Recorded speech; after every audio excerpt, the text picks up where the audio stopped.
you going back and forth with the Indian superstar Neeraj Goyat even just last night. तो guys Jake Paul ने finally confirm कर दिया है कि वो नीरज गोयत के साथ सेकंड मार्च जो उनकी फाइट है उसमें वो उनके साथ फाइट नहीं कर रहे And so is there a chance that you fight him on March 2nd? No, it's not him. We have another opponent locked. हैं। और ये चीज़ मैंने पहले ही कह दी थी, आप मेरे इंस्टाग्राम का स्क्रीनशॉट देख सकते हैं जिसमें एक पेज में कुछ लोग उसमें बहस कर रहे थे कि वो तो लड़ेगा, वो तो ये होगा। तो मैंने उन्हें सिंपल से रिप्लाई किया था कि भाई आपको भी नहीं पता है तो आप शांत रहो, जेक पॉल ऐसे इंसान से नहीं लड़ता है कभी भी।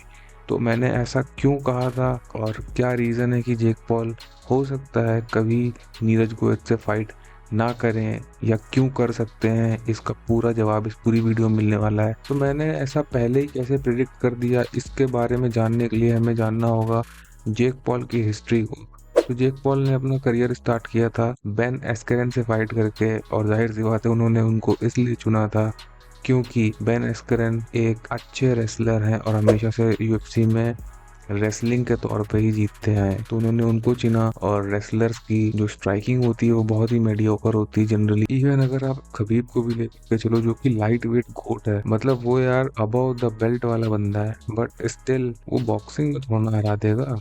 तो वही हुआ एस्करन के साथ, उसने उसको इजीली हरा दिया, ठीक है, पहले या दूसरे राउंड में।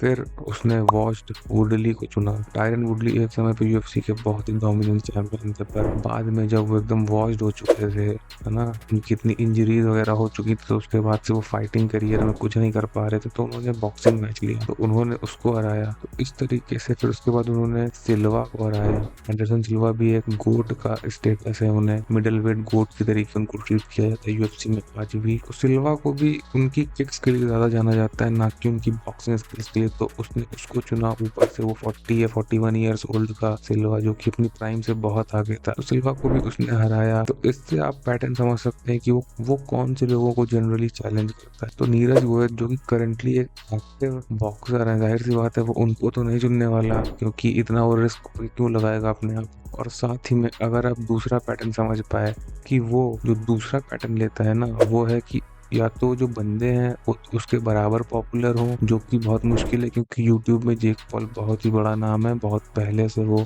यूट्यूब का जो गेम है वो किल कर रहा है। तो उसने चुना एमएमए के जो गोट हैं या एमएमए में जो बहुत ही डोमिनेंट फाइटर है, उसने नेगेटिव पब्लिसिटी का यूज किया, क्योंकि जब वो ट्रैश टॉक करता है तो लोगों को लगता है कि जो इनके एक्चुअल फाइटर्स हैं, जो उनके फैंस हैं, जैसे सिल्वा के फैंस हैं, तो वो सोच रहे होंगे कि सिल्वा तो हरा देगा, क्योंकि सिल्वा को उन्होंने देखा है ना बड़े बड़े ओपोनेंट्स को हराते हुए। और जेक पॉल कहाँ एक यूट्यूबर बॉक्सर बना है, को हारते हुए लोग देखना आते थे शुरुआत में। अब तो खैर उसने बहुत स्किल अपनी इम्प्रूव कर ली, तो अब तो मतलब कोई भी ऐरा गैरा उसको नहीं हरा सकता, ठीक है। इवन टॉमी फ्यूरी से वो हारा, पर that fight was really very close. जबकि टॉमी फ्यूरी का एक बॉक्सिंग बैकग्राउंड है और जेक पॉल का तो मतलब he is a YouTuber come boxer. तो रीजन नंबर 1 कि नीरज गोयत उनके जो ओल्ड एज क्राइटेरिया या कह लो कि उसी प्रोफेशन के नहीं है, अदरवाइज अगर वो एमएमए के होते या कहीं और के होते तो वो शायद ये फाइट एक्सेप्ट करते।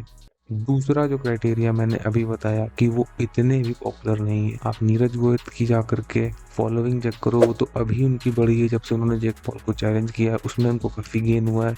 अदरवाइज उनकी अभी इतनी पॉपुलैरिटी नहीं है ग्लोबल लेवल पे कि जेक पॉल उनको अप्रोच करे, क्योंकि कोई खरीदने ही नहीं आएगा। इवन इंडिया में भी बहुत लोग अभी नीरज गोयत को नहीं जानते हैं, जबकि वो अपने इवेंट्स अमेरिका में कराते हैं जहाँ पे जेक पॉल बहुत बड़ा नाम है। तो गिरी से गिरी हालत में भी वो इतना रेवेन्यू जनरेट कर लेते हैं कि वो मिलियंस ऑफ डॉलर्स में पहुंच जाता है, जिससे कि उनकी पर्स मजबूत हो जाती है। पर उन्होंने ये भी बोला कि हाँ it can be a potential matchup. क्यों? क्योंकि अभी इंडिया में ये सीन राइजिंग है, तो हो सकता है आने वाले फ्यूचर में, क्योंकि यहाँ पे अगर आप किसी को नहीं भी जानते हो ना, तो भी पॉपुलेशन इतनी ज्यादा है कि अगर मेजोरिटी ऑफ पीपल उसको नहीं भी जानते तो भी जो जानते हैं, जो कि 10% हो सकता है करे, तो बाकी कंट्रीज की पूरी पूरी पॉपुलेशन के बराबर है। तो इसलिए यहाँ पर उसको पोटेंशियल दिख रहा है। तो जो रेवेन्यू वो वहाँ पर 1000 लोगों से जनरेट करता है महंगे प्राइसेस में, वो यहाँ पे वो सस्ते प्राइसेस करके 1 लाख लोगों को बुला करके आराम से उससे ज़्यादा पैसे कमा सकता है। तो अभी तो उसने पूरी तरीके से नकार दिया है, और नीरज गोयत ने खुद भी अपने उस पर शेयर की है। पर एक मैं अपना भी ओपिनियन देना चाहूँगा इस पे कि नीरज गोयत को क्या ज़रूरत है उससे फाइट करने की। भाई जेक पॉल कोई बॉक्सर नहीं है, और अगर आप एक प्रोफेशनल बॉक्सर हो तो आप जैक पॉल को हरा करके क्या हासिल कर लोगे। तो इसमें एक सबसे बड़ी जो चीज़ है वो यही है कि आप कितनी भी बॉक्सिंग कर लो, आपको उतना बड़ा नाम नहीं मिलेगा शायद जो आपको जैक पॉल से फाइट करते ही मिल जाएगा। तो उसके बाद आप कुछ भी कर सकते हो, अपना यूट्यूब चैनल चला सकते हो, इंस्टाग्राम रील से पैसे कमा सकते हो, कुछ भी।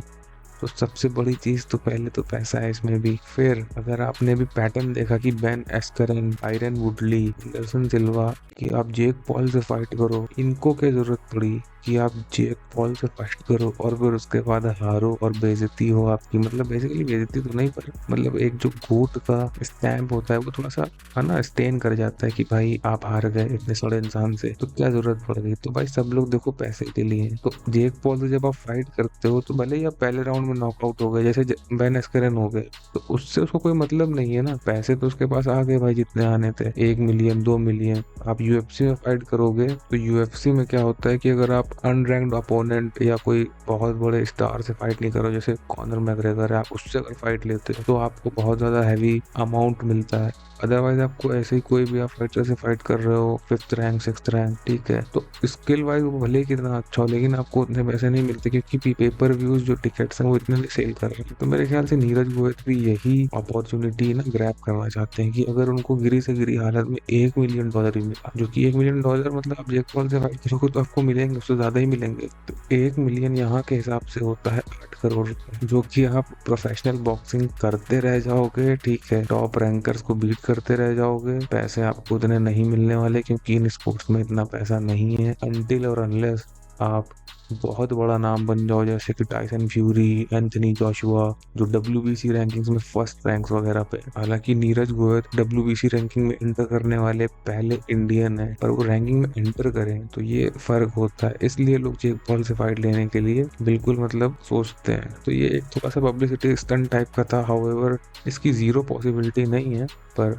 ये इवेंट अनलाइकली है अभी जो मतलब सिनेरियो मुझे दिख रहा है उस हिसाब से। दूसरी एक और बात है कि भाई जो नीरज गोयल हैं वो वेल्टर वेट के हैं। वेल्टर वेट का मतलब हो गया यही कोई 70-72 किलो, और तुम्हारे जैक पॉल जो है वो भाई लड़ता है 90 किलो, ठीक है, वो भी वेट कट करके आता है, वो बड़ा लंबा भी है, 6 फुट 1-2 इंच का कुछ है। तो नीरज भाई खुद जानते हैं, ये तो मतलब एक ऐसी बात हो गई कि आप है ना कार है और बस की टक्कर, ठीक है, बस ये है कि आपको पैसे मिलेंगे टक्कर खाने के ये चीज है। क्योंकि आप खुद इमेजिन करके देखो ना, 20 किलो का डिफरेंस बहुत ज्यादा होता है, बहुत ज्यादा। अब रियल लाइफ में तो मतलब इमेजिन नहीं कर सकते हो लड़ने की, पर क्योंकि वो बॉक्सर है और सामने वाला भी बॉक्सर है तो फाइट तब भी कर सकते हैं। वेट क्लास इसीलिए बनाई गई है, वरना हैवी वेट तो बंदा लाइट वेट से लड़ा दिया जाता। वही चीज है, क्योंकि जब आपका वेट ज्यादा होता है तो एक एक घूसे का इम्पैक्ट इतना ज्यादा होता है ना कि मतलब सामने वाला बहुत ही ज्यादा ट्रबल में। आप कितना भी डिफेंस करोगे तो हाथों में तो लगेगी, ठीक है, फिर लिवर होता है, पेट होता है, तो वो आप कितने दिन देर तक सह लोगे। तो इसलिए जो बड़ा अपोनेंट होता है ना वो हमेशा एज पे होता है। इसीलिए यही रीजन है कि जब UFC की भी फाइट्स होती है ना, तो अगर आपका वजन ज्यादा है तो फाइटर्स के पास होता है, जो सामने वाला फाइटर है, कि चाहे तो फाइट कर सकता है, चाहे तो कॉल्ड ऑफ कर दे वो फाइट। कुछ करते हैं क्योंकि अगर उन्हें पैसे ऐसे चाहिए, ट्रेनिंग करिए बहुत अच्छे से तो वेस्ट ना जाए। कुछ लोग सीधा मना कर देते हैं, जैसे खबीब वगैरह लोग सीधा मना कर देते थे कि भाई 155 पाउंड में आओगे तो फाइट करूंगा, किंग कॉन्ग को ले आओ 155 कराओ तो करूंगा, अदरवाइज ये नहीं कि 165 हो 60 हो और मैं लड़ रहा हूँ तुमसे। तो ये चीज होती है। तो बस गाइस आज की वीडियो में सिर्फ इतना ही। और आपको क्या लगता है यार, ये ऑनेस्ट ओपिनियन से, ठीक है, मैं कोई भी शुगर कोटिंग नहीं करना चाहता हूँ कि नीरज भाई अपने इंडिया के, मैं चाहता हूँ क्योंकि फाइट हो, ठीक है, बट ये मतलब ऑनेस्ट ओपिनियन है कि क्यों ऐसा हो रहा है। चाहता हूँ फाइट हो, जीते भी अगर हो तो, और अगर नहीं हो रही है तो उसका रीजन क्या है मैंने समझाया। ऐसी लगी वीडियो जरूर बताना। तब तक के लिए जय हिंद।